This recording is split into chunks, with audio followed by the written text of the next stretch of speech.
Começando pela professora Lucelena Galvão.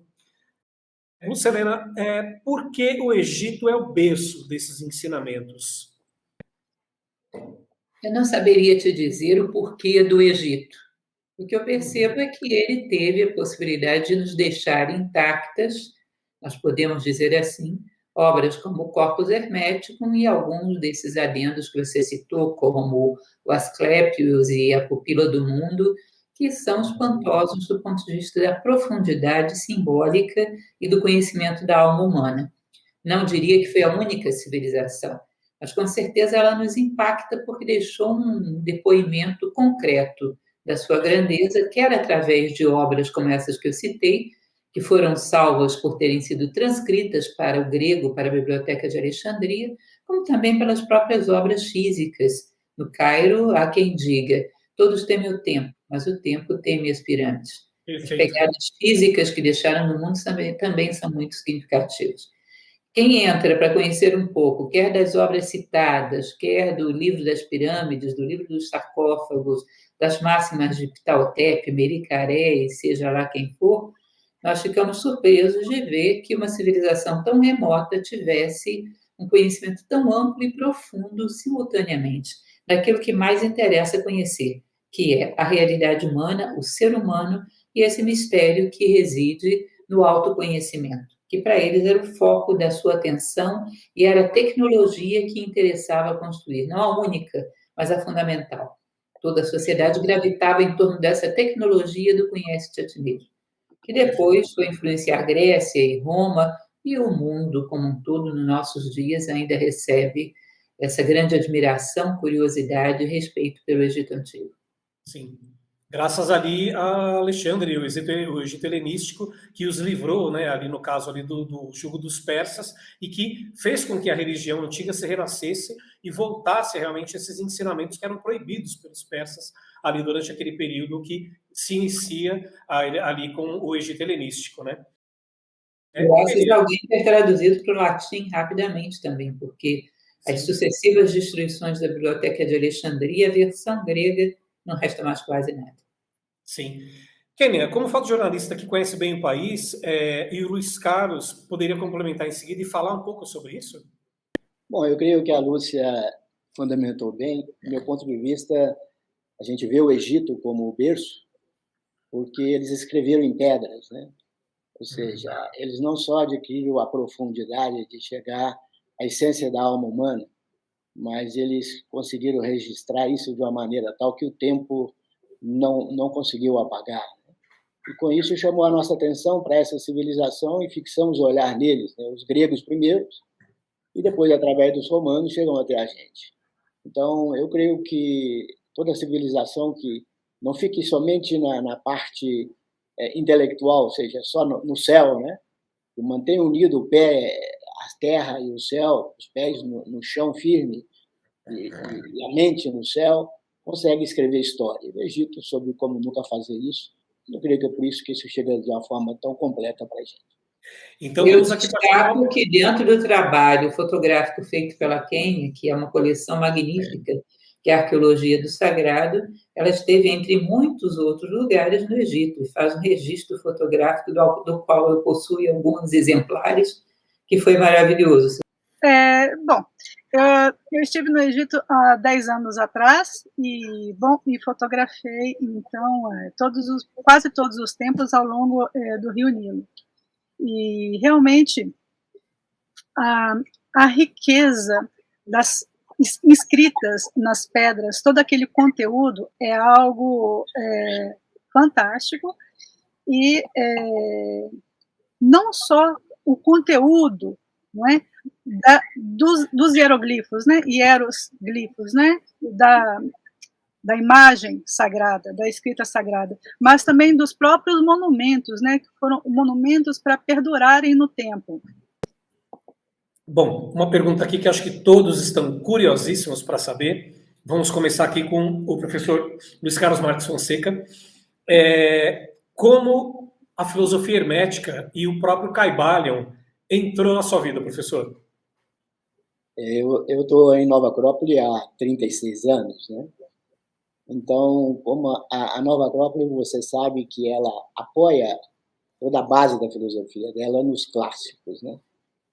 Entendemos como clássico não o antigo, entendendo como clássico aquilo que perdura com o tempo, aquilo que o tempo não apaga, e aquilo que também transpassa todas as distâncias que nós podemos conhecer. Então, é um conhecimento que é válido no Egito, foi válido há 4.000 anos atrás e continua sendo válido hoje. Isso nós entendemos por clássico. Nós, então, fundamentamos todo o nosso conhecimento como base para a experiência, né? Isso que já foi validado pelo tempo, pelas grandes civilizações. E quando eu entrei em contato com isso, logo no início, né, como foi A Voz do Silêncio, o Bhagavad Gita e outros clássicos, eu também me interessei muito pelo Cabalho. Agora, quando e como as coisas entram na vida nossa, para mim é um mistério. Esses são os tipos dos livros que, quando você entra em contato com ele, você tem a impressão que eles estiveram sempre contigo. Parece que a nossa alma tem várias gavetas, né? E essas gavetas mais profundas, elas transpassam tempo, espaços, e elas são atemporais, né? Ou seja, elas servem para qualquer época. Quando você entra em contato com isso, você sente essa vibração dentro de você. E o mais curioso é que revela sempre algo novo. Então, é um livro muito antigo e novo ao mesmo tempo. Eu não sei quantas vezes eu já li o Cabalho, agora mesmo dei uma passada para realmente lembrar um pouco do conteúdo, né? Me parece ser um outro livro novo, como se nunca tivesse lido. Então, ele é antigo, porque nós recordamos quando entramos nessa parte profunda e eterna da nossa alma. E ele é novo, porque ele sempre está acrescentando algo que nós nunca vimos. Essa aí, para mim, é uma obra clássica, tipo do que nós achamos que deveria ser assim, um fundamento, a base do pensamento. A professora Lucilena comentou na última live que nós perguntamos isso para ela, né? Mas para quem não estava presente, então eu peço que você possa responder isso para nós, professora Lucilena. Como entrou a filosofia hermética e o Kybalion, né, na sua vida aí, numa síntese, e depois passamos aí a palavra para a Kênia. Bem, de uma maneira muito simples, no currículo de Nova Acrópole estudamos não só o berço da filosofia ocidental, greco-latina, mas também um pouco do pensamento, tanto ocidental quanto oriental antigo. No caso do Egito, faz parte do nosso programa de estudos, livros regulares como Corpus Hermeticum, os muitos papiros do livro da Oculta Morada, conhecido como Livro dos Mortos. E, lógico, quando você lê tudo isso, você gera uma percepção, um contato, estabelece um contato com essa civilização. Bem mais tarde, quase que por um acaso, eu não me lembro nem exatamente quem me mandou, as 7 leis do Kybalion, bem sintéticas. E eu disse, bom, seja lá quem for que sintetizou isso, sabia o que estava falando, porque é tão dotado de sentido, a gente já não tem hoje o critério de evidência, que é olhar para as coisas e ver que elas são lógicas e sensatas. Toda vez que eu mostro algo para alguém, essa pessoa tem que me perguntar a bibliografia, de onde eu tirei. Ela não é capaz de abrir sua janela, comparar e perceber como as coisas condizem com a vida, com a sua lógica, com a sua inteligência e com a sua capacidade de percepção. Então, antes de conhecer o livro, eu conheci as 7 máximas e achei tremendamente interessantes. Isso bem posteriormente ao conhecimento do Corpus Hermeticum, o livro do Oculta Morada, vim a conhecer, então, esse livro de 1908, que foi o Kybalion. Eu conheci o Kybalion através da professora Lúcia. Eu estava na Nova Acrópole de Brasília e ela faria uma leitura comentada. Eu acho que durou quase um ano essa leitura. Eu tenho esse livro aqui comigo, com todas as anotações que eu fiz durante a leitura e com destaque. Então, isso foi em novembro de 2002, não é? Essa leitura comentada que a Lúcia fez na Nova Acrópole de Brasília, no Lago Norte. Eu achei muito impactante. Eu tinha acabado de voltar do Egito, então eu me relaciono melhor com a imagem do que com as palavras. Então, ter fotografado, ter visto aqueles monumentos, aqueles hieroglifos, não é? Todo aquele mistério né, que é o que surpreende à primeira vista para quem vai no Egito, não só dos templos faraônicos, mas também a monumentalidade das pirâmides no Planalto de Gizé, não é isso? E então ter chegado de volta a Brasília e ter iniciado a leitura do Cabalhon foi muito impactante, porque foi muito transformador. Eu havia perdido meu pai naquele mesmo ano, então, alguns meses antes dessa leitura. Então, foi muito, vamos dizer, foi um abraço na alma, né? Poder ter entendido, enxergado a vida com outros olhos, a forma de relacionar com as coisas, com as pessoas. Então, foi muito importante ter conhecido Cabalhon e, sobretudo, ter sido convidada pela professora Lúcia para poder escrever o prefácio. Para mim foi uma grande surpresa e me forçou, claro, a pesquisar e me aprofundar um pouco mais na historiografia do livro. Então, é um livro que eu aprecio muito, tanto pelo conteúdo, não li por uma terceira vez, mas confesso que depois desse encontro eu acho que preciso ler. É como o Pequeno Príncipe, não é esse que se diz? Cada vez que você lê, você enxerga vê com novos olhos, né? Tem um novo aprendizado. Então, eu imagino que depois dessa live eu vou ler novamente, depois de toda a pesquisa também que eu fiz, a pesquisa iconográfica. Perfeito. Pergunta agora para o professor Luiz Carlos Marques Fonseca, muito importante isso. Eu acho que, em parte, ele já nos respondeu aqui, né, que acho que está na gênese de perceber a filosofia na Nova Acrópole de uma forma mais integral, não começando na Grécia, simplesmente com os pré-socráticos e vindo para o Ocidente, mas olhando o Ocidente e Oriente. Essa é uma das coisas mais importantes na Nova Acrópole. Mas a importância, professor Luiz Carlos, qual a importância de estudar a filosofia hermética na Nova Acrópole e desde quando ela começou a ganhar salas de aula da instituição? Bom, Adilson, se você considerar que a filosofia hermética é aquilo que vem do Egito, né? Simplesmente nós temos essa figura Hermes, né? Que na verdade é a tradução para o grego, né? De Tote, a divindade no Egito que representa a inteligência, o aspecto inteligente da divindade, a mente. A mente, sim. Então, quando você vai estudar a alma humana, o espírito humano, você tem que recorrer a civilizações cuja finalidade era o espírito humano, era desvelar os mistérios humanos e a alma humana. Para quê? Porque a finalidade do ser humano é exatamente se tornar cada vez mais profundo ele mesmo, assim como quando você tem uma semente sei lá, de uma mangueira, a finalidade dela é se tornar ela mesma, se tornar uma mangueira completa e produzir seus frutos, que é voltar novamente à semente, fazer seu ciclo completo. O ser humano também ele não nasce para fazer coisa, ele não nasce para desenvolver isso ou aquilo. Ele nasce para chegar a essa grande síntese de si mesmo e chegar à sua plenitude como ser humano. E voltar novamente consciente para essa semente original da onde ele partiu, que é seu espírito, sua alma. Entende? Então, você tem que recorrer a uma civilização, tem que, digamos assim, tem que ter tecnologia para isso. Assim como nós, por exemplo, hoje, quando a gente é muito apoiado em desenvolvimento tecnológico, né? Ninguém hoje pensaria em desenvolver um avião partindo do zero. Eles vão pegar tudo que já existiu, acumular tudo com isso, e daí para frente pode conseguir desenvolver um avião com muito mais rapidez e com muito mais perfeição. Então, quando nós queremos falar do ser humano, nós não podemos partir do zero. E não há nada melhor do que essas civilizações antigas, principalmente o Egito, que é uma das mais antigas que nós podemos registrar. Nova Acrópole parte muito do Egito. Eu diria para você que eu vi uma vez um dirigente agropolitano, aliás, um aluno agropolitano falando isso, que eu endorso, sabe? Eu achei muito interessante a imagem. Ele falar que o espírito de Nova Acrópole, quando quiser saber sobre o espírito do ser humano, é Egito. O espírito de Nova Acrópole é Egito. A alma de Nova Acrópole, como nós desenvolvemos isso filosoficamente, é grego.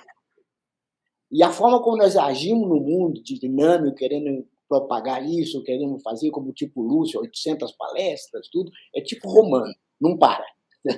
Então, isso nós estamos um pouco imitando essa cultura, em que nós não somente elevamos a nossa consciência ao mais alto que podemos, como também colocamos isso à disposição das pessoas e à disposição das coisas que estão em torno de nós, impregnando as coisas que estão em torno de nós, desse pouco que nós conseguimos captar. E assim, então, imitamos eles unindo o céu e a terra. E essa é exatamente a proposta de Nova Acrópole. Perfeito. Eu acho que quando é que se entrou em Nova Acrópole? A Nova Acrópole já nasceu assim. Já nasceu assim, né? Está na gênese da Nova Acrópole, né? É a proposta dela. Perfeito. Pergunta agora para a Kênia de Aguiar, qual é a origem da filosofia hermética e do livro do Caibalion? Né? No prefácio da Lucilena, você conta detalhes da capa e da impressão da primeira edição de 1908. Você podia relatar um pouco, em síntese, aquilo que você escreveu ali para os nossos ouvintes, para os nossos leitores, aqui na nossa live, Kênia? O Caibalion, então, ele é uma síntese, na verdade, de praticamente 2 textos, não é? Atribuídos a Hermes Trismegistus, não é? É a síntese do Corpus Hermético e da Tábua de Esmeraldas. Bom, ele foi realmente publicado, então, em 1908, por William Walker Atkinson. Ele foi um advogado, morava na Pensilvânia, ele desaparece durante algum tempo e volta com, vamos dizer, com uma nova postura diante da vida e muito interessado por filosofias práticas.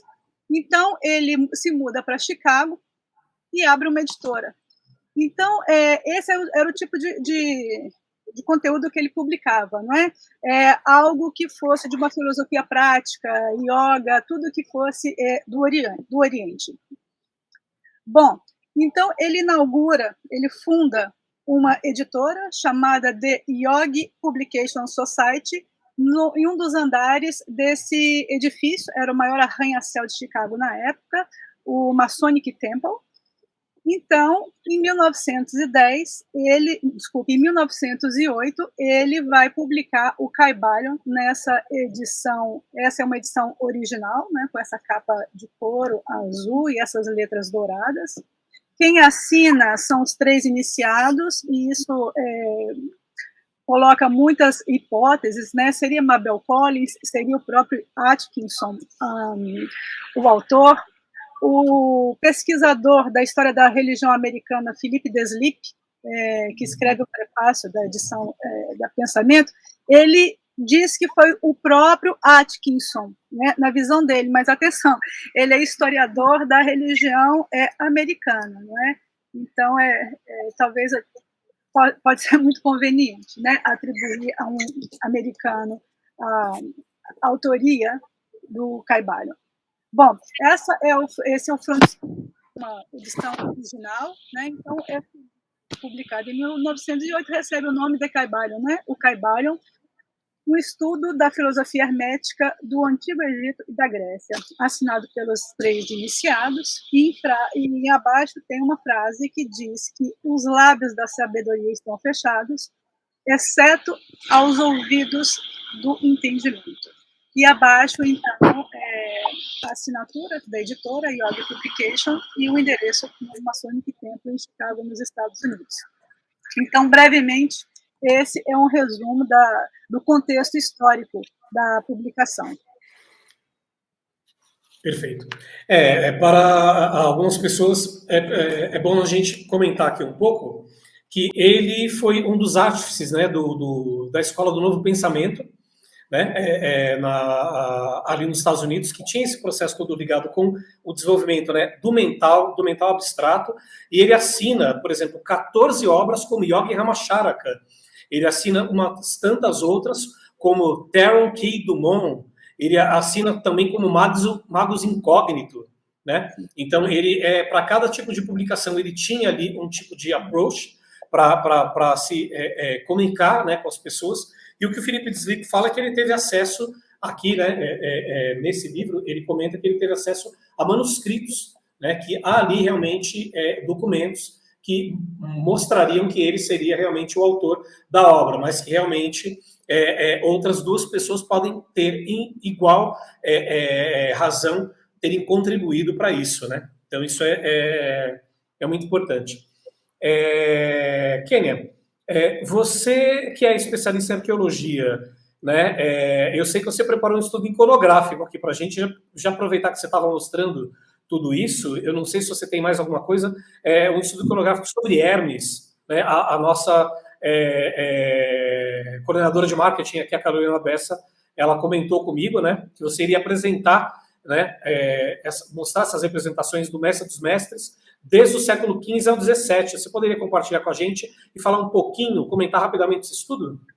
Sim, bom, eu abro então esse estudo iconográfico com uma iconografia, uma aquarela do século XV, do livro Miscelanae de Alquimia. Esse livro ele é conservado na Biblioteca de Florença. Ele traz 33 imagens. Ele também é conhecido como Codex Laurentianus. E nós podemos ver aí, Hermes, ele é reconhecido inclusive pela inscrição que temos aqui em cima, Pater Hermes Philosophorum, que quer dizer, né, do latim, quer dizer Hermes é o pai dos filósofos. Então, nessa representação de Hermes, nós vemos um ancião vestido à maneira oriental e, no mesmo cenário, uma estrela dupla de 8 pontas. E ele aponta para cima e para baixo, como lembrando o segundo princípio hermético, né, que é o da correspondência. O que está acima é como o que está abaixo. A próxima iconografia que eu vou mostrar é de um manuscrito, é um tratado alquímico medieval chamado Aurora Consurgens, do latim quer dizer alvorecer. E essa obra, ela é um tratado de alquimia, mas que mostra a alquimia como a realização de uma consciência superior, não é? É como se essa aurora da sabedoria colocasse fim às trevas. Então, esse daqui é um livro original, conservado na Biblioteca de Zurique. Inclusive, em Zurique existe a Biblioteca Hermética e Filosófica, com vários textos herméticos, manuscritos herméticos. Mede mais ou menos 14,5 por 20, é praticamente 1 a 5. E o Aurora Consurgens teria sido o comentário a um texto anterior, um tratado alquímico árabe chamado Tábula Chemica, ou Livro da Água Prateada e da Terra Estrelada. Teria sido, então, de um alquimista egípcio do século X, chamado Ibn Umeil, ou também conhecido como Senhor Zadit. Essa iluminura também faz parte do Aurora Consurgens. E essa é a ilustração que tem a representação de Hermes Trismegistus. Eu vou aumentar para que a gente possa apreciar. Então, nós vemos um ancião que segura uma espécie de tábua, né, de pedra, ou um livro, que tem figuras geométricas, figuras simbólicas, e 3 pessoas que entram em um templo. Né? Eles se encontram no templo. E na iconografia anterior, o Ibn no meio, ele entra no templo. Aqui é a representação do templo da sabedoria. Então, ele entra com a chave no templo da sabedoria. E quem já está nesse templo da sabedoria é Hermes, não é? Que recebe esses 3 personagens. Nossa, nós vemos acima 9 aves que portam flechas esticadas, né? Arcos bem esticados e com flechas. 5 dessas flechas apontam para Hermes e as outras 4 para os personagens. E nós vemos aqui abaixo uma inscrição em latim que quer dizer o seguinte: agora é revelado que, com todas essas figuras, eu, Sênior, conto ao meu amigo em meus escritos. O interessante desse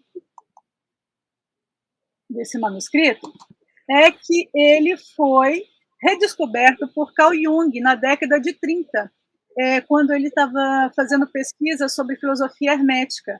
E ele encontrou esse livro justamente na Biblioteca Central em Zurique. Então, essa é uma foto de 1940 que ilustra mais ou menos o ambiente, né, de pesquisa desses homens, desses investigadores. Então, Carl Jung redescobre, não é, esse manuscrito e pede à sua discípula, Marie-Louise von Franz, uma jovem, sua discípula, que traduzisse a obra, o Aurora Consurgens, e fizesse um comentário. E o trabalho é um trabalho exemplar que vai culminar no terceiro tomo de um conjunto de obras editado por Jung, que se chama Mysterium Coniunctionis. Isso, que seria Mistério da Unificação. Então, esse daqui é o terceiro tomo. Então, nós podemos ler aqui Aurora Consurgens, que é, então, o trabalho da discípula de Jung. Inclusive, ela também fala, ela é muito conhecida tanto por esse trabalho, quanto pelos contos de fada, a simbologia dos contos de fada, que ela trabalhou durante 10 anos. Bom, a outra ilustração, a outra iconografia que eu trago, não é um livro, nem um pergaminho, mas é uma incrustação no pavimento de uma catedral. Essa catedral fica em Siena, na Toscana, na Itália. A catedral, aqui é uma foto. Agora faz parte do livro da Lucilena Galvão, que nós colocamos aqui. Bom, exato. É uma fotografia de 1870, sim, e essa igreja, ela foi construída no século XIII, e ela apresenta um plano de cruz latina, e essa daqui é a estrutura do pavimento do edifício. Logo aqui, a número 1, está a representação que traz Hermes Trismegistus, que eu vou apresentar logo a seguir. Outras representações que fazem parte desse conjunto da nave central são as 5 sibilas e os outros profetas anteriores ao cristianismo. Bom, aqui é um detalhe da incrustação, né, na laje de mármore branca da igreja. E o que nos diz essa iconografia?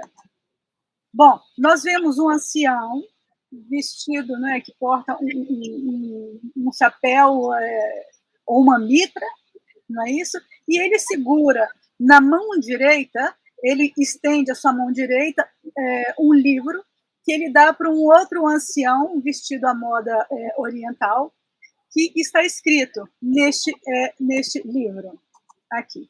Opa. Receba suas cartas e leis, ó egípcios. Então, essa questão, né, desse Hermes egípcio que entrega, vamos dizer, a boa nova ao mundo, aos egípcios. E a sua mão esquerda está apoiada em outra laje vertical, né, flanqueada por 2 esfinges, né, e que traz também uma incrustação que diz o seguinte: Deus, criador de tudo, fez-se um segundo Deus visível e fez dele o primeiro e único. Ele se alegrou nele. Ele amou muito esse seu próprio filho, porque é chamado a palavra sagrada. Há uma outra inscrição ao pé dessa figura central, que está escrito Hermes Trismegistus, Hermes Mercúrios Trismegistus, contemporâneo de Moisés. Incrível isso, né? É incrível isso, e veja que ele é a primeira figura da catedral. Então, quando você entra, exato, você é recebido, não é, por essa imagem, por todo esse simbolismo. Kênia, precisamos publicar esse seu estudo, hein? Tá bom. Já tem gente aqui, o Pedro Carvana está aqui. Gente, que riqueza de iconografia, Tá muito tocante, muitas pessoas elogiando. É um trabalho realmente magnífico. Obrigada. Eu falo melhor por imagens. Bom, então, sobre possibilidades, tem possibilidades muito interessantes, né? Uma possibilidade é que seria Hermes Trismegistus, que traz o seu conhecimento aos filósofos do Oriente e do Ocidente, porque nós vemos esse ancião oriental e atrás vamos dizer, um segundo ancião vestido como um monge, então representaria o Oriente e o Ocidente. Uma outra possibilidade do pesquisador William Scott seria que Hermes Trismegistus está integrando esse livro para Platão, e quem estaria atrás de Platão seria o Marcílio Fitino. Quem foi Marcílio Fitino? Ele foi o tradutor do corpus hermético, não é, para o latim, Amando do Cosme de Médicis. Sim. Bom, então, essa é uma possibilidade. E uma coisa muito interessante que eu li no livro do Antoine Febvre. Antoine Febvre foi um professor da Sorbonne que foi o primeiro a criar a cadeira de História do Esoterismo Ocidental. Uhum. Bom, o professor Antoine Febvre, ele tem um livro chamado The Eternal Hermes. Eu só consegui em inglês essa publicação, e ele lança uma ideia muito interessante. Ele chama atenção para esse quadro de Giorgione, que foi um dos mestres da pintura veneziana, muito interessado em esoterismo também, e ele pintou esse quadro bem emblemático, e ele sugere, será que nós não podemos ver Hermes neste quadro? Então, eu vou colocar os dois para a gente poder comparar. Então, ele pergunta, será que podemos enxergar Hermes nesse quadro? E o que é muito interessante é que foi feito um raio-x nesse quadro, e essa figura, esse ancião do quadro de Giorgione, embora não esteja na pintura, né, foi o raio-x que revela isso, essa figura principal, ele estava usando um diadema, desse diadema saía raios, e também ele era decorado com plumas, né, o pluma associado a Tote, né, que é o Hermes egípcio. Bom, deixa eu tirar. E veja que detalhe interessante que ele segura na mão, né, Hermes Trismegistus. Então, com uma lua crescente, um sol, nós podemos ver astros e medidas. Bom, então, falamos aqui do século XV, né, na Renascença, o Quattrocento italiano. Uhum. E agora, do século XVI, então os portugueses estavam chegando no Brasil. Então, eu trago essa ilustração, eu não encontrei melhor, inclusive é algo que é muito raro. Deixa eu só pegar as minhas anotações. Essa ilustração está no catálogo de uma exibição, de uma exposição do Instituto e Museu de História da Ciência de Florença. Essa figura que nós podemos ler acima da cabeça do ancião está escrito Trismegistus. Então, ela estaria em um astrolábio, né? E o que é um astrolábio? O astrolábio é um instrumento de navegação utilizado para fazer uma medida dos astros acima do horizonte. Então, nesse círculo que envolve, né, a representação de Hermes, está escrito a seguinte frase, que é uma maravilha. Deus é uma esfera inteligível, cujo centro está em todo lugar e cuja circunferência está em nenhum lugar. E Hermes, ele tem a seu lado um livro e uma esfera armilar, que eu vou explicar a partir da próxima iconografia. A partir desse momento, Hermes Trismegistus passa a ser representado sempre com esse atributo da esfera armilar. Então, eu vou apresentar duas iconografias, ambas do século XVII, extraídas de livros do mesmo autor, chamado Michael Mayer, médico e alquimista. Esse livro, que nós podemos ver no ecrã, ele se chama De Divinatione e Magicis Praestiges, que significa adivinhação e truques mágicos. Então, no frontispício desse livro, nós podemos ver todo esse trabalho de gravura, e há um capítulo inteiramente dedicado a Hermes Trismegistus, que é esse, e ele abre com essa iconografia. Nós vemos na nuvem, em grego, escrito Theos, né, que é Deus em grego. Ele, com muita leveza, ele porta a esfera armilar na sua mão, e essa esfera armilar, ela é uma representação do universo. Essas faixas horizontais representam os trópicos, o Equador, os meridianos, o centro é a Terra, e essa faixa diagonal seria o movimento do Sol durante o ano. E é interessante que essa figura, né, da esfera armilar é uma palavra que vem do latim, que significa bracelete ou anéis, né, a forma como é feita esse objeto. Essa esfera armilar está no brasão de armas da bandeira de Portugal, né? Nós estamos aqui na época das grandes navegações. E não, isso exotericamente, né? E esotericamente num conhecimento mais profundo, transmitido de mestre a discípulo. Além disso, nessa mesma iconografia, nós vemos diversas armas, não é? Troféus militares, troféus em armas. Nós vemos capacetes, lanças, flechas, um escudo, e o caduceu de Mercúrio, que faz essa associação, que lembra essa associação de Hermes e Mercúrio. Eu não consegui a tradução dessa inscrição abaixo, gostaria muito se alguém soubesse e me comunicasse.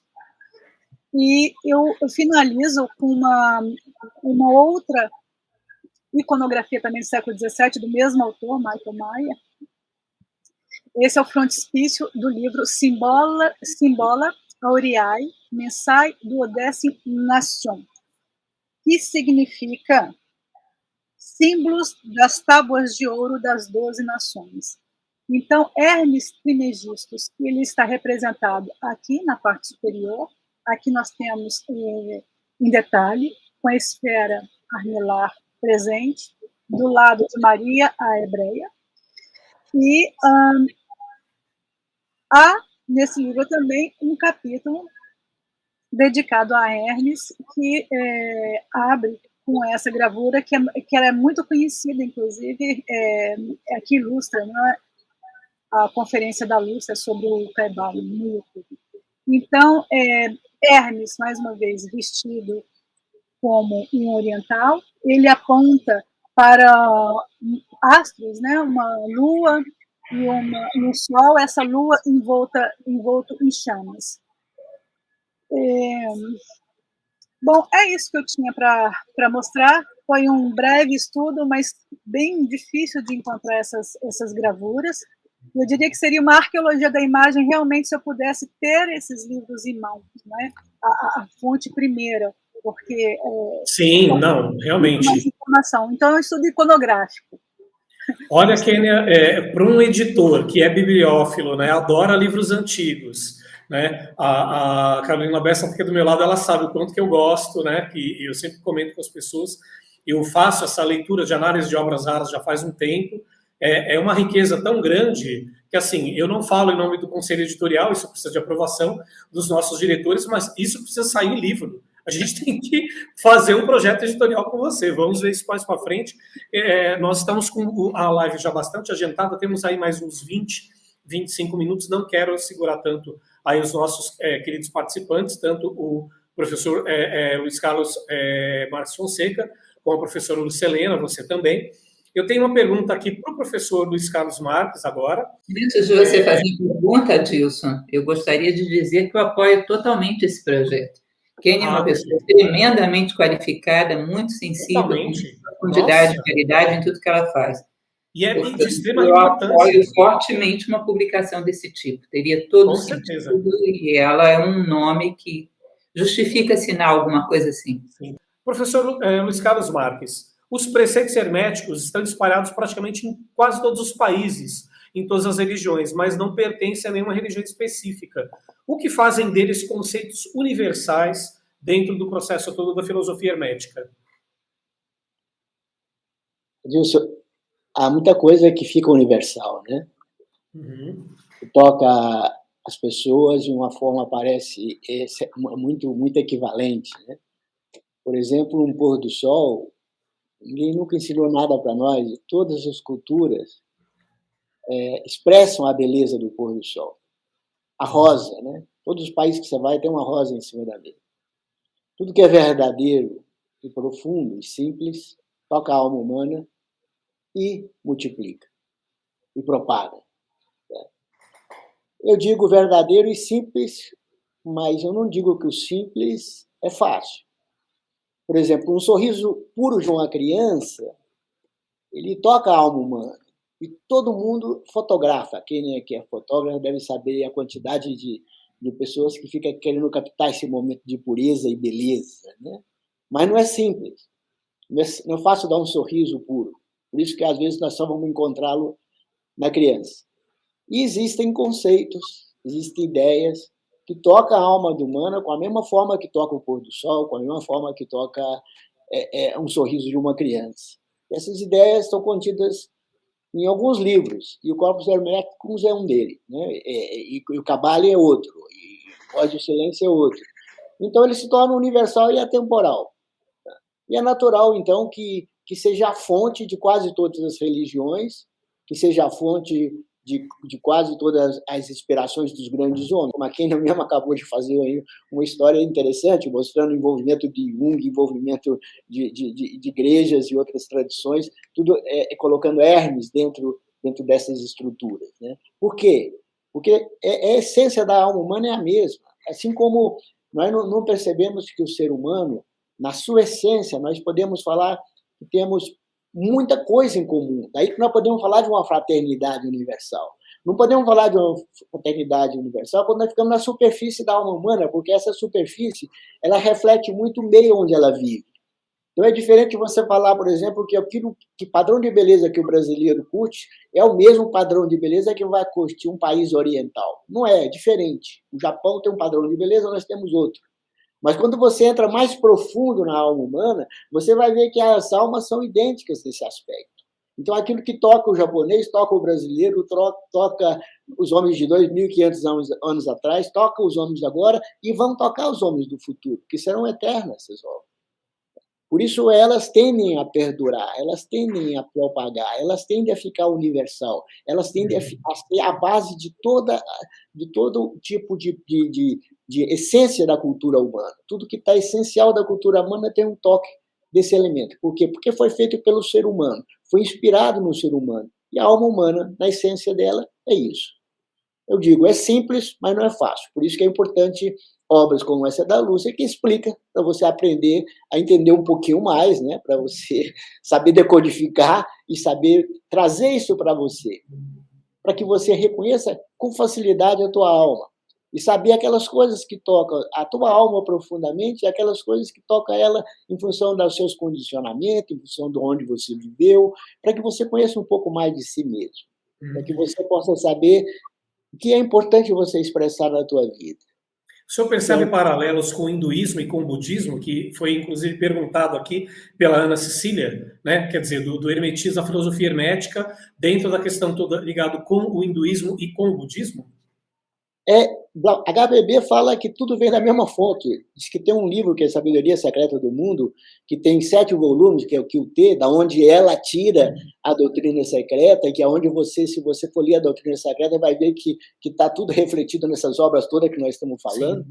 Então você percebe que a raiz é a mesma. Você vai comparar as obras, a Bíblia, vai comparar outros livros, você vai ver que está tudo mais ou menos falando da mesma coisa, Timeu de Platão.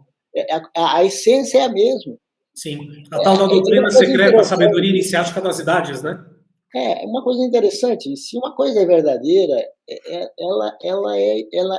ela propaga e ela é em qualquer lugar que ela manifesta. Perfeito. A gravidade, por exemplo, ela não é uma gravidade aqui, uma gravidade, a força da gravidade. Ela não é diferente de um país para o outro.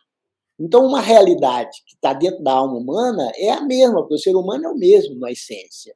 Ele é o mesmo que está aqui, é o mesmo que está no outro país, é a parte profunda. As suas expressões não variam de acordo com o momento histórico, de acordo com os condicionamentos do país, de acordo com determinadas necessidades. Mas a essência é a mesma. Então, esses livros que refletem a essência têm essa característica de se universalizar. Uhum. Gostaria de fazer algum comentário, professora Lucilena, sobre isso? Realçando, né, o que dizem ambos, ultimamente tenho lido um livro que me toca muito, que é de uma mística medieval, Marguerite Porete, O Espelho das Almas Simples. Ela morreu por conta desse livro, né? Foi queimada pela Inquisição. O Espelho das Almas Simples mostra mais ou menos isso. As almas simples são um espelho, que são tão limpas, que refletem essa universalidade, essa unidade que é Deus. Então, isso me lembra muito o princípio do Caibalion, o princípio da vibração. Você pode diferir os homens que conhecem algo da unidade, ou pelo quanto eles incorporam na sua vida, que seria já quase um sábio, ou quanto vibra diante dessa possibilidade, que seria um filósofo, um aprendiz. E aqueles que são totalmente indiferentes a essa universalidade, a essa unidade, que ainda não pisaram no caminho. Hoje nós temos todo um contexto cultural que é altamente avesso a universais. Tudo é particular, tudo é transitório, tudo é passageiro. Quando eu conheci essa mocinha que está aí vestida de azul ao seu lado na transmissão, ela era uma jovem fotógrafa, muito inteligente, muito sensível, mas com uma vibração tremenda. Eu não conhecia tudo que ela conhece hoje, mas com uma vibração tremenda quando ouvia falar desses universais. Às vezes as pessoas podem dizer, bom, a Kênia aprendeu tudo que aprendeu numa Universidade de Sorbonne ou no mestrado do Instituto Politécnico de Tomar. Na verdade, ela adquiriu ferramentas para lidar com aquilo que ela já sabia. Ela já saiu daqui uma menina que era um espelho, era uma alma simples e era um espelho. E só aprendeu a como expressar isso, como decodificar, como denominar. Marguerite Porete expressa isso muito bem nesse livro, que naquela época era uma ousadia falar que algo de Deus se refletia no homem, que havia algo de universal dentro do homem. Eu ousaria dizer que hoje virou ousadia de novo. E se nós já não mandamos as pessoas pela fogueira, existem outras formas mais sutis de queimar o homem quando ele acredita em universais. E, infelizmente, essa é mais ou menos a tônica que nós vivemos. Não é um pensamento muito bem aceito, mas assim é. Nesses tempos turbulentos que nós estamos vivendo, professora, algumas leis do Caibalion, como o princípio da correspondência, o princípio do mentalismo, ou o princípio da vibração, eles se tornam mais necessários. É uma urgência entender melhor os seus significados para nós vivermos melhor o nosso dia a dia? Sim, com certeza. Eu acho extremamente necessários para você constituir, por exemplo, uma identidade, o princípio da vibração. Teu nome interno é diante de que você vibra. Falava ainda há pouco que eu reconhecia a Kênia como uma filósofa pela vibração intensa que ela tinha diante dos fragmentos de filosofia, de conhecimento oriental que eu expunha para ela. Diante do que a nossa alma vibra, esse é o nosso nome interno, e o tanto que a nossa consciência já despertou. Nós temos também um aprendizado sensacional sobre manipulação, quando nós pegamos o princípio do gênero, o gênero mental, que nos mostra o fenômeno do ovo de cuco, né? Como as ideias são semeadas dentro da nossa mente e nós nos achamos donos dela. Enfim, cada princípio do Caibalion ilumina uma possibilidade que atua sobre nós, mas sobre a qual nós estamos inconscientes. E Jung definia muito bem essa questão do inconsciente dessa forma, né? Aquilo que interfere sobre a nossa vida, mas que não vemos. Então, nós temos muitas interferências que um bom conhecimento dos princípios do Kybalion nos ajudariam a detectar e a neutralizar. Inclusive os grandes conflitos de convivência que o subprincípio da neutralização trata tão bem. Ou seja, a gente tem a impressão de que tem certas questões que não têm resposta, quando possuímos como herança tradições que trazem respostas fantásticas, que não são antigas, são extremamente novas porque não foram experimentados pela nossa contemporaneidade. Achar que o homem do passado sabia menos do que o homem do presente porque não detinha internet ou máquinas voadoras, nós estamos julgando o progresso das máquinas e não dos homens. E os homens não progrediram na mesma velocidade. Então, com certeza, tem até uma palestra que eu falo sobre isso, o Kybalion visto da minha janela, que eu mostro por que acredito no Kybalion, porque eu vejo atuando no mundo atual, na minha vida, e é só uma questão de ousar, acreditar em si próprio e ter uma leitura simbólica da vida, que você vai ver o tanto de portas que essa obra é capaz de abrir. Uma pergunta agora aqui para o professor Luiz Carlos Marques Fonseca, já quase a nossa última pergunta, eu depois deixo vocês aí à vontade, caso aí haja um pouco mais de tempo, porque eu sei que o tempo de vocês é bastante precioso, é uma honra realmente, mais uma vez eu reitero vocês estarem aqui com a gente. Na Nova Acrópole, professor Luiz Carlos, a procura de estudos na área, né, de filosofia hermética tem aumentado. Qual a perspectiva que a instituição vê no futuro para o estudo da filosofia de forma geral? Olha, vem aumentando e muito. Essa abordagem que nós temos da filosofia, de trazê-la para o dia a dia, de torná-la fundamental para as pessoas, né? Tem crescido constantemente. Para você ter uma ideia, quando eu entrei em Nova Acrópole, em São Paulo, éramos 10 alunos, 11 por aí. Hoje nós estamos no Brasil, somos mais de 7 mil pessoas em sala de aula. Além desses 800 mil seguidores, 80 milhões de visualização que nós temos no YouTube. Você imagina o interesse que as pessoas têm por isso, a necessidade que têm por isso. Para mim, não é só um interesse de curiosidade, porque recebemos mensagens de todos os lugares do Brasil agradecendo a importância desse conhecimento para a vida deles, para resolver problemas de convivência, conflitos de trabalho, uma série de outras coisas fundamentais para a felicidade e realização humana. Eu acho que isso vai continuar crescendo assim, porque nosso trabalho agora está muito mais fundamentado, temos mais estruturas, temos mais campo de ação, pensamos em hospitais, pensamos em escolas grandes, e já estamos agindo em vários segmentos da expressão humana. Então, eu tenho convicção que vamos continuar crescendo. Agora, quanto à filosofia, no seu aspecto acadêmico e tudo, eu não me arrisco a fazer um prognóstico como será o futuro. Essa que é necessária e é imprescindível para a vida humana, eu creio que vai continuar crescendo, vai continuar propagando. Essa é a minha projeção, seja o que eu penso.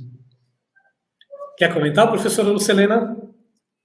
Não, eu vejo que o que o professor Luiz Carlos fala é muito lógico através de uma observação, e aí Hadot falava bastante sobre isso. Nós temos um berço greco-latino da filosofia ocidental, um berço indiscutível da filosofia ocidental, onde a maior parte dos tratados de filosofia que restaram daí eram tratados da arte de viver, do bem viver. Nós tivemos uma interferência da Idade Média, onde o conhecimento ou se abrigava dentro da teologia, ou ele tinha que se calar. E foram cerca de 1000 anos nesse afastamento, quando depois advém novamente a Idade Moderna, a Idade Contemporânea. Essa ponte para restabelecer a filosofia atada à vida não foi ainda muito bem sedimentada pelo Ocidente.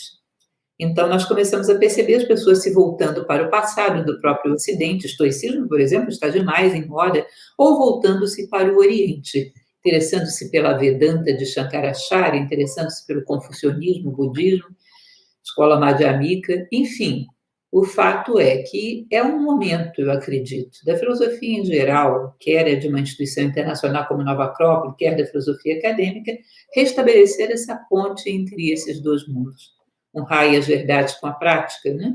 trazer uma sombra dos pensamentos, da conceitualização da filosofia para a vida concreta do homem. É quase que uma questão óbvia. Se crescem os problemas humanos e cresce o conhecimento acerca dos problemas humanos, não está havendo uma comunicação entre esses dois mundos. Quando o conhecimento cresce e se aplica à vida humana, é evidente que os problemas humanos decrescem. Então, houve uma teorização que ainda está tentando, alguns pensadores bem interessantes esforçando-se para isso, mas que ainda não conseguiu fazer uma ponte de retorno à prática da filosofia como arte do bem viver, que é o que Nova Acrópole faz a nível internacional, aí em mais de 60 países, em mais de 60 anos. E torço para que isso se propague em todas as direções, que o nosso é o interesse do bem da humanidade. Lato sensu. Nós também. Há 114 anos, como sempre falamos, publicando livros para o mundo em transformação. Eu queria agora fazer uma pergunta para vocês dois, para a Kênia também, que não conseguiu aqui retornar, já desejar, assim, a nossa gratidão, né, para ela. Vamos voltar a falar com ela, tê-la novamente numa outra live, quando ela tiver numa outra situação aí mais estável com a questão digital. Mas posso continuar aqui com a professora Lucilena e aí depois pedir as palavras aqui do professor Luiz Carlos Marques Fonseca. Quais reflexões a compreensão desses ensinamentos podem trazer para o mundo moderno, para o micro, para o macro ambiente? Eles podem nos impulsionar a uma busca por um mundo melhor? Com certeza. Eu tenho uma reflexão, olha, eu poderia falar de muitas, porque Corpus Hermeticum, Tábua de Esmeralda, Livro dos Mortos Egípcios e, por fim, o Caibalion, uma síntese muito interessante dessa visão egípcia, ele deixa muitas reflexões impactantes. É quase que antes do hermetismo, depois do hermetismo. Mas uma ideia que me ocorre nesse momento é: a natureza só precisa que conheçamos a nós mesmos, porque o resto ela faz sozinha. Ela não precisa de nós para máquinas voadoras, ela enche o universo de corpos planetários voando para todos os lados. Ela não precisa de máquinas ágeis, ela já construiu a velocidade da luz. Agora, para construir um ser humano completo, ela precisa de nós. Porque para isso existe uma lei do livre-arbítrio que não permite que ela faça isso por nós. Perfeito. Inclusive, eu já propus a você fazermos um abaixo-assinado para revogar essa lei, porque ela é meio complicada. Talvez fosse melhor sermos revocados, mas não vai dar. Então, temos que construir a nós mesmos, e esse é o objetivo que se espera de nós dentro do universo. É um grande pensador do passado, Apolônio de Tiana, que tem a sua vida retratada no livro A Vida de Apolônio de Tiana, de Flávio Filóstrato. Ele entra num templo egípcio já na sua decadência, já bem dentro da era cristã, e havia um sacrifício de animais. E ele entra e diz: abstende-vos de lavar os vossos altares em sangue. O único sacrifício que é desejável a Deus é o sacrifício do teu eu animal em altares da sabedoria. E essa ideia de Hermes Trismegisto, para mim, é uma ideia fundamental. Está na hora de nós entendermos a que viemos, o que significa estarmos aqui. Como diria Kant também, chega de tomarmos o ser racional, o ser humano, como meio, mas sempre como um fim em si, e levar a sério a missão de construirmos a nós mesmos. Para mim, isso é uma síntese bastante razoável de tudo que o hermetismo me ensinou. Nossa, muito bom. Pode continuar, por favor, professor Luiz Carlos. Bom, dando aí uma sequência ao que disse a Lúcia, né? A chave está no ser humano. Ou seja, se não adianta eu colocar um sistema, um processo perfeito em andamento, se o indivíduo que entra nesse sistema, que vai ser o agente inteligente do sistema, não estiver movido pela bondade, pelo sentimento de beleza, de justiça e de paz. As melhores descobertas do ser humano podem ser transformadas em elementos altamente destrutivos. A educação vista como um acúmulo de conhecimento é muito perigosa. Por quê? Porque está desprovida do senso humano.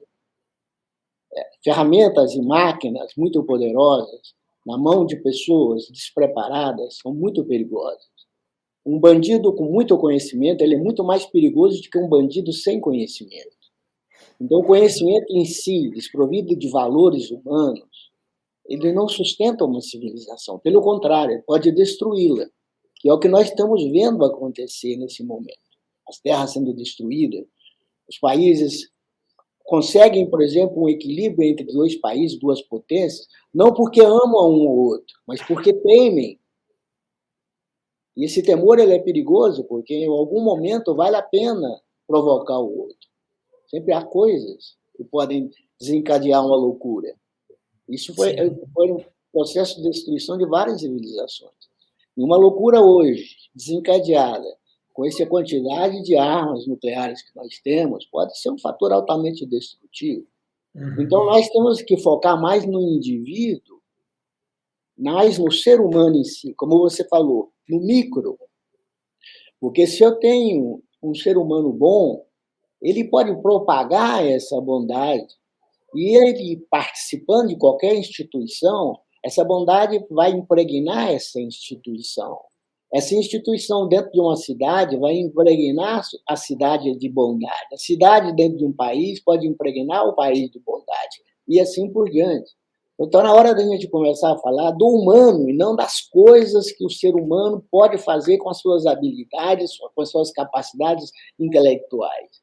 Porque essas capacidades, quando desconectadas do coração humano, que está em todos esses livros de tradição, que fala que é uma célula, que é um átomo do ser divino, que tem fatores divinos. E como ser divino, ele traz leis, ele traz justiça, ele traz paz, ele traz amor. E a alma humana vibra perante essas coisas.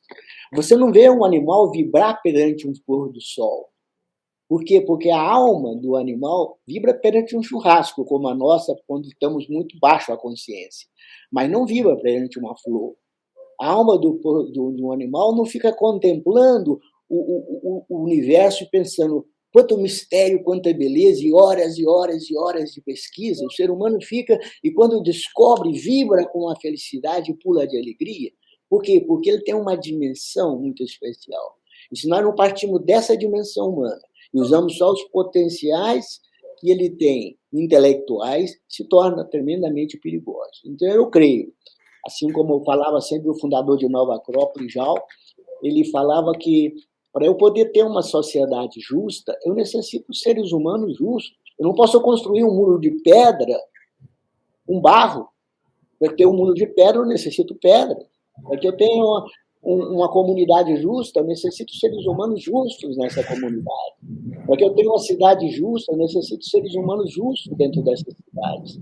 Então, nós temos que partir do indivíduo, nós estamos esquecendo o indivíduo, nós estamos apostando nos números, nos sistemas, nos processos. Eu não acredito em números, em sistema, em processo. Eu acredito no indivíduo. E se ele for criar sistemas e processos, criará sistemas e processos úteis verdadeiramente ao ser humano. E não simplesmente produtivo, não simplesmente para produzir lucros, riquezas e assim por diante. Porque todos nós sabemos que essas coisas são importantes, mas elas não são fundamentais. Sim. Quem está em Covid hoje sabe disso. Quantas pessoas com milhões e milhões e que têm todas as conquistas que a sociedade podia dar e, no entanto, tem medo diante de uma doença. Sim. Está apavorado diante de uma doença. Perde o contato com a realidade diante de uma doença. Então, ele está perdendo a sua própria capacidade de se autossustentar, sustentando em coisas que não dão estabilidade, que podem ser mexidas de fora para dentro. Então, o ser humano, como indivíduo, ele poderia penetrar em todos os mistérios da natureza sem deixar ele de ser ele mesmo. Ele poderia fazer todos os tipos de experiências sem deixar de ser ele mesmo. E ele mesmo que pudesse reunir tudo isso para o benefício dos demais. Ele mesmo como essência de bondade, como fala Hermes Trismegisto muito bem. Como essência de sabedoria, de bondade, de vida. Bom, nós temos que buscar novamente o humano. Tendo resolvido o problema do micro, então podemos então agora pensar no macro. Com toda certeza. A Vitória Bittencourt, ela comentou aqui que realmente, assim, que gostaria que a Nova Acrópole estivesse no Brasil inteiro para jovens e crianças. E que realmente... Está aqui a resposta para você, Vitória Bittencourt. Acrópole.org.br. Conheça as nossas sedes pelo Brasil afora, são muitas. Estamos perto de 100 sedes no Brasil. E já temos vários projetos com crianças também. Estamos crescendo. Contamos com a ajuda dela também para que nos ajude, porque nós somos formados por voluntários, né? Então, você mesmo, Adilson, com tudo que você tem feito, tem nos ajudado. E você sabe como é que essas coisas propagam. Sim, exatamente. Nós somos ali os continuadores de um processo, né, que realmente ele tem que eclodir e tocar as pessoas nesse momento tão necessário que nós estamos fazendo. Eu quero agradecer muitíssimo a vocês, começando pela Kênia, né? Ela agradeceu aqui, disse que foi ótimo compartilhar tudo isso com a gente, que ela não conseguiu restabelecer a conexão, mas nós sentimos que realmente quando algo tem que ser respondido, ele é respondido, né? Tá dentro dos princípios do Kybalion. Eu quero muito agradecer as palavras finais aqui de vocês, tanto da professora Lucilena, como essa aula fantástica que você deu agora para a gente, professor Luiz Carlos Marques, e reiterar com um autor que eu gosto muito. É um livro que é da virada do milênio, né, de 1999 e 2000. É o Peter Russell, é um filósofo. Nós publicamos um livro dele antigo chamado Gênesis e o Big Bang. E depois saiu por uma outra editora no Brasil um livro chamado O Buraco Branco no Tempo, Nossa Evolução Futura e o Significado do Agora, no qual ele comenta que talvez a nossa revolução final ela não seja uma revolução tecnológica, porém uma revolução na consciência, uma supernova da consciência, um buraco branco no tempo.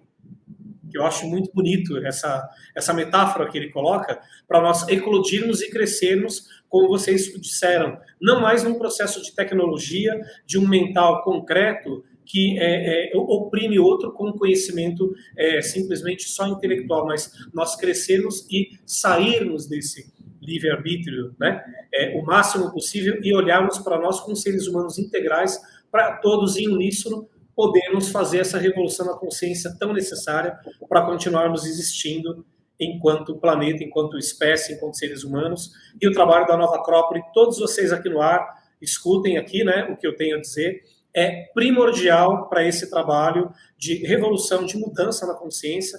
Eu agradeço demais a presença de vocês, que essa, Luiz Carlos Marques, seja a sua primeira presença aqui conosco e está convidado para outras vezes, como a professora Lucilena já está. Temos mais obras aí vindo para frente e que vocês possam ser parceiros nossos no futuro para várias outras publicações, para a gente continuar propagando tudo isso com essa sabedoria da Nova Acrópole e a editora Pensamento, mais que livros, inspiração, livros para o mundo em transformação. Eu agradeço a todos vocês por estarem aqui presentes com a gente hoje. Muito obrigado, Adilson. Muito obrigada. Boa noite a você e a todos que nos assistem. Boa noite a todos. Até a próxima live aqui e, mais uma vez, obrigado a todos eles e vamos em frente. Sigam-nos nas redes para mais novidades do Grupo Editorial Pensamento e da Nova Acrópole do Brasil. Muito obrigado. Tchau, tchau. Tchau, boa noite. Boa noite.